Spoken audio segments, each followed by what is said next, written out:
Hello Libra, Sun, Moon, Rising, and Venus signs. Kamusta kayo? Sana po ay nasa mabuti kayong kalagayan. Welcome back po sa Star Tarot. Kung bago kayo dito, welcome din kayo. Thank you sa inyong support. I truly appreciate it. God bless you all. Libra, tignan natin kung ano mga mensahe para sa'yo. We have 4 of Winter. Libra, maaring marami kayong parang nai-stress kayo rito, napapagod kayo sa kakaisip, nai-stress kayo. So, you are setting aside your concerns for now. No, yun ang kailangan ninyo sa ngayong gawin. At maaring you are realizing that as well. Kaya parang nagpapahinga muna kayo. Gusto nyo muna na magpahinga. Gusto nyo muna siguro na mapag-isa, magnilay-nilay, mag-isip-isip, no? So, maaaring ganon. Maybe then, you are going to try to do some kind of meditation, Libra, no? Dahil maaaring kailangan nyo din talaga na magmuni-muni, no? Maybe, alam mo yun, you're answering the call of your body. You're answering the call of your spirit, no? Yung ganon. Kaya, siguro then, magde-decision kayo na mag-reflect, mag-meditate, yung ganon. Probably then, you're stepping back from what is making you busy kasi siguro nararamdaman din ninyo na kailangan nyo ng pahinga, kailangan ninyo ng tulog, or baka kailangan ninyo ng bakasyon, yung ganon, ano? So, what else? We have 6 of Winter. Ayan, so you are coming from troubled waters, no, and you are heading towards calmer waters. So meron kayo dito siguro pinanggagalingang unhealthy situation, ano, pero sa ngayon naglalakas ng loob kayo na iwanan na ang sitwasyon na yan, kung ano man ang nagpapahirap sa inyong sitwasyon. Pagod na kayo dyan, nahirapan na kayo, so you are ready to, move towards positive changes, no, sa buhay ninyo. So, positive changes are on the way. Maaaring papunta kayo dito sa kung saan kayo magiging masaya, magiging contented, magiging safe, magiging happy, no? Yung ganon. So, that is really beautiful. This may involve travel, no? And relocation. Maaaring meron talaga kayong pupuntahang bagong lugar, aalis kayo sa kung nasaan man kayo ngayon. You are removing yourself physically from that. So, Libra, pasensya na po, na-notice ko lang after ng reading, no? Pagtingin ko, hindi pala nag-work yung, yung microphone ko. So, pasensya na po, ulitin ko na lang, hindi na ako magdodoro ng panibagong set of cards kasi ito na yung messages para sa iyo sa ngayon. So, ipagpapatuloy ko na lang, no? So, parang nahinto tayo doon sa 6 of Winter, no? So, dito tayo sa 6 of Summer, magsisimula uli. So, this is another 6, no? So, this is synchronicity right here, Libra. Meron na tayong number 66. So, I suggest, no, kasi this is a synchronicity, I suggest pakitignan po ninyo ang ibig sabihin ng number 66 for more guidance. Marami pang mensahe, no, para sa iyo ang universe na gusto ninyang mabasa ninyo, malaman ninyo, marinig ninyo. So, ang dami nang nag-explain, sa Google, ang dami ng articles online na nag-explain ng mga number meanings, kaya i-suggest po pakitignan po ninyo yan for more guidance, okay? So, sa 6 of Summer energy, maaaring ang iba sa inyo dito talagang nagmumuni-muni, nagsisenti, nag-i-emote, no, sa ngayon, and maaaring nasa malayong lugar kayo, malayo kayo sa mga mahal niyo sa buhay, kaya maaaring nagre-reminisce kayo sa ngayon ng mga experiences ninyo with your loved ones.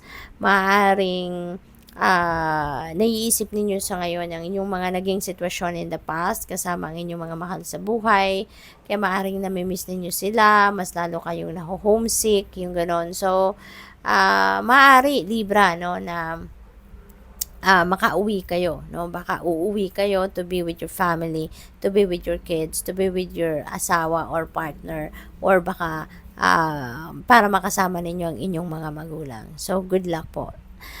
We have unity. Ayan, number 5.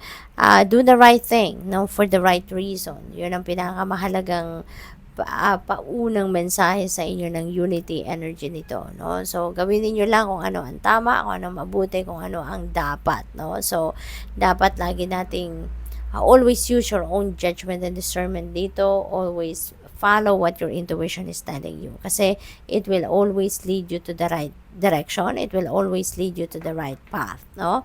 Lagi kayong gagabayan kung ano ang tama, kung ano ang dapat ninyong gagawin. Maaring ang iba sa inyo dito, having consultations also, maaring meron kayong mga desisyon na kailangan gawin at yan ay kinukonsulta ninyo, humihingi kayo ng opinion, sage advice from siguro from mentors, life coach, mga ganon, spiritual guide or spiritual people, no? Mga ganon. We have release energy. Ayan, so let go of the past, no? Maaring ito yung pinakamensahe sa inyo sa ngayon ng energy na to kasi maaaring matagal na kayong naka-attach pa rin sa inyong nakaraan.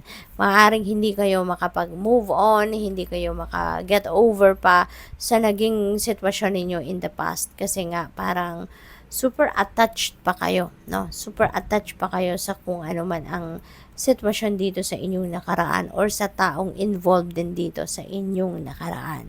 At sinasabi sa inyo dito na unending, no, ng inyong connection with your past will make way for new opportunities, no? At maaring meron ng mga oportunidad na nandiyan dyan, kumakatok na sa inyo, pero maaring hindi nyo pa rin napapansin, ini-ignore nyo pa rin, maybe because you are still so attached at iniisip pa ninyo pa rin kung ano ang inyong nakaraan at sino yung mga taong involved dito sa inyong past relationship, no? So, this is an advice for you ng energy na to. It's time to move on, no, Libra? It's time to move on para naman na ma-enjoy nyo na yung buhay, maging realistic na kayo at live in the now, okay? We have 7 of Autumn. Ayan. Sabi dito, have patience and don't worry, no? So, maaaring nagwo-worry din ang iba sa inyo rito at iniisip niyo kailan na kaya, no? Kailan ko na kaya makikita or mahahawakan, mai-enjoy ang ano ko, ang fruit of my labor, no? Kailan ko na kaya makikita ang resulta ng aking mga ginagawa, 'di ba? Yung ganon. So, maaring ano to, Libra, maaring panawagan ito sa inyo sa ngayon na teka lang, magpahinga ka talaga, no? At magnilay-nilay, pag-isipan mong mabuti because maybe the more na maghintay ka, the more na nagigigil ka sa paghihintay, no? Na kung ano man ang inyong hinihintay, ano man ang inyong ini-expect dito, mas lalong madelay yan, mas lalong lumayo, 'di ba? Kasi nagji-jinx dahil sa sobrang gigil natin, minsan or kadalasan, mas lalong nagji-jinx natin kung ano yung hinihintay natin, 'di ba? Mas lalong parang nagsa-self-sabotage tayo that way. Kaya, mas maganda na ialay mo na lang yan sa universe, no? Give it to the universe na siya na ang bahala. Allow the destiny to unfold, 'di ba? Organically at wag na nating pilitin, wag na nating madaliin, 'di ba? Dahil dadating at dadating yan. When it's meant to happen, it will happen. 'Di ba? Kaya it's time to rest. Plan your next steps. Tignan ninyo anong gagawin ninyo kapag dumating na yung hinihintay ninyo. Anong gagawin ninyo kapag dumating na yung blessing na ine-expect ninyo, hindi ba? So, yun na lang ang pagplanuhan ninyo, yun na lang ang pag-isipan ninyo. We have justice energy. Yan. So, take time to review the details carefully. Okay? Kasi maaaring meron kayong mga decision making na kailangang harapin dito or maybe may kailangan kayong gawin. So, tignan muna ninyong maigi, no? Before you make a decision, before you jump into conclusion, tignan ninyong mabuti ang inyong sitwasyon, no? At saka, make sure, no, that you make a sound and fair decision para maging patas sa lahat, patas sa inyo, patas dun sa mga taong involved at sa sitwasyon. Okay? So, we have 9 of Autumn. Ayan. So, maaring ito na yung bunga ng inyong paghihintay, 'di ba? Maaring ibibigay na din sa iyo sa ngayon, kaya wag lang kayong wag lang kayong makulit, wag lang kayong nagmamadali, no? Allow the destiny to unfold because you never know, baka ibibigay din sa'yo. Even though, baka hindi yun exactly, no? Hindi exactly the same as kung anong ini-expect ninyo. But, maganon man ang sitwasyon, rest assured that the universe is giving us what is best for us. Not necessarily na yung gusto natin mangyari, yun talaga ang nangyayari, 'di ba? Kasi sometimes hindi ganoon. Kung ano ang best para sa atin, yun ang ibibigay sa atin. So, maaring ito na yon, no? You are going to experience the joy of having that fruit of your labor. No, maaring ito na yon. So, deserve ninyo yan, pinagtrabahuan ninyo yan, so, i-enjoy ninyo yan, no? Maaring meron dito mga financial gain na, financial reward of the job well done ninyo, at kahit konting luxury siguro, mai enjoy nyo na din sa ngayon, no? So, good luck. That's all I have for you for today. Thank you for watching. Love and light. Namaste.